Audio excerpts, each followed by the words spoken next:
Good evening, or good afternoon, or whatever it is. This is just a wee update for people who like to watch us in relation to the aspects of the new school being built at the rear of Gartcosh. Spoke to a gentleman on the 8th of this month, being October, from Nature Scotland, from the back specialist area of Nature Scotland, who says he would get back to me, but surprised enough they didn't. So I phoned them this morning and I spoke to a gentleman who, when asked about the bat habitat and ecology and so forth, I asked him principally the granting of said licence to allow North Lanarkshire Council, Bandittle, to go into a protected conservation area. And they stated that if there's been an ecology report done on it, then it's quite permissible for the licence to be allowed. If there's any breakage in that said licence of the way in which they go about dealing with it, then it can be revoked, which I found quite interesting. He gave me a few examples of how it can be revoked. I therefore asked him, well, if there's been an ecology report done in relation to the bat habitat and raptor area, there was no report on at night when the bats are actually moving about. The only ecology report that was done during the day, which, well, I don't know about you, but you don't see many bats floating about in the middle of the day or first thing in the morning. So that's one particular issue that I have, and the fact that there was no report done on the bat habitat and raptor habitat area. That's one example, which the council are quite happy to break the law on doing so, and they did do so on between the 19th and the 26th of March of this year. Now, in relation to the water voles, going back to March of this year, the report that I put into Police Scotland, Nature Scotland, the videos that I have, which you've all probably seen if you've stayed with me this long, clearly show that the 9 metre exclusion zone, which is stipulated in that licence of March of this year, was clearly broken by Ogilvy Contractors, North Lanarkshire Council. The fact that there was no ecology representative present while Ogilvy and Bandittle done their digging within the area of the water vole sites is a breach of that said licence. It's also a breach of the 1981 Wildlife Act. It's also a breach of the Wildlife Conservation Act. But yet, on the 1st of May, Sheila Macmillan from Nature Scotland, who attended in the presence of 2 serving police officers, stated that the council had jumped the gun. This is going over old water like. If that's the case, which she did make that statement in front of 2 serving officers, that licence should have been revoked. It was not. So I can only make the assumption that Police Scotland with the officers who have attended up till recently have derelicted their duty of upholding the law.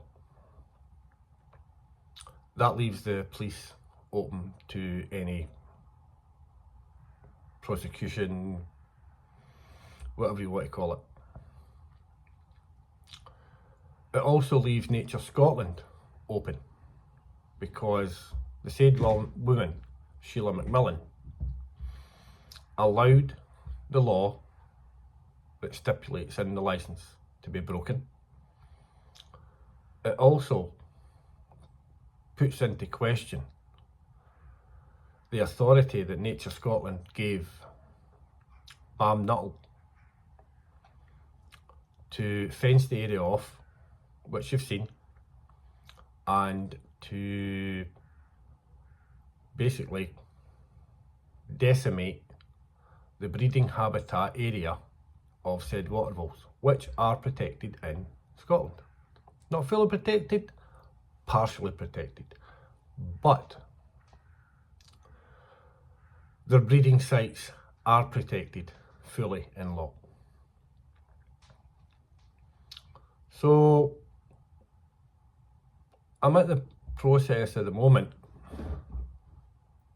I'm possibly going to go and see Police Scotland, as to see a senior officer, and put the facts that I have in front of him, along with the facts that his officers,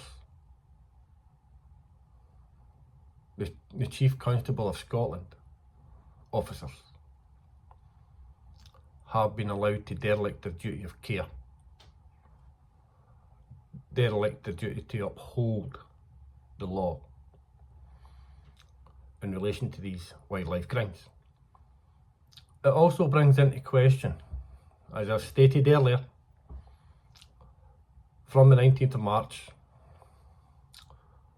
I've spoken to one liaison officer from the Wildlife Department.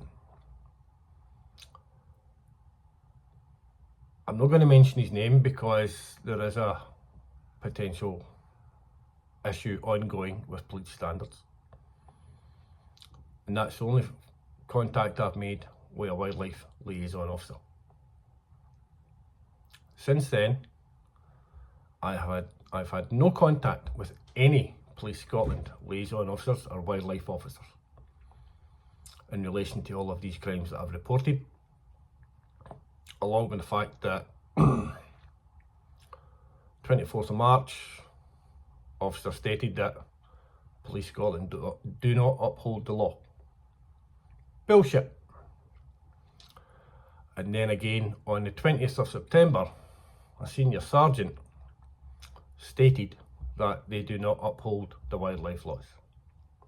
Like I said before, if I wish to pursue this case, I would have to take out a civil action against Balmnuttall, the council, and all the rest of it.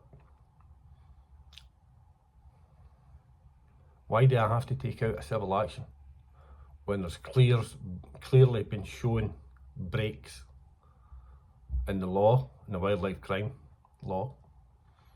I've got evidence to show that there's blatant disregard for the wildlife laws by the contractors and by the council. And also the fact that Police Scotland are and have aided and abetted allowing criminal actions to take place from the 19th of March of this year right up till the 20th of September this year. Now, there's been a few officers attended, but I've yet to meet a wildlife officer. I've had various emails from the two officers who attended on the 1st of May, who state that there was an in-depth ecology report done in the area. Bullshit. Because if there was, there would have been someone out there at night doing an ecology report on the bats. And that's not just on the rough piece of ground, that's on the whole area. The whole area of the potential site, which at this moment is still being cleared. So, still yet to hear back from the Environmental Minister of Scotland, SNP on the ball there, along with the Justice Minister of Scotland. That'll be another SNP, you know, says it all. And I'm still waiting on police standards, surprisingly enough. Well, that's over a month I've been waiting for them to come back to me. So I'm just putting this wee video out here at the moment, and the conversation I had with a gentleman this morning from Nature Scotland, he has informed me that it's not down to Nature Scotland to uphold the law. It's down to Police Scotland to uphold the law. And if Police Scotland perceive that there is a break in the licensing that is issued by Nature Scotland, Police Scotland must uphold the law, report it back to Nature Scotland. Nature Scotland will either say yay or nay that they've broken the law, and then it's up to Police Scotland to take it forward. Now, as I've said in the past, and I'll keep reiterating this, the people of Lochside and Blades Court, you may be sitting back and thinking that it doesn't concern you, and it probably won't, the actual site itself. But what will concern you is the fact that North Lanarkshire Council are going to push any the vermin, rats, mice, whatever, from that area into your house. That puts you at risk, it puts your grandkids, your kids at risk, puts your animals at risk. Because who wants rats running about their back garden, pissing and shouting everywhere?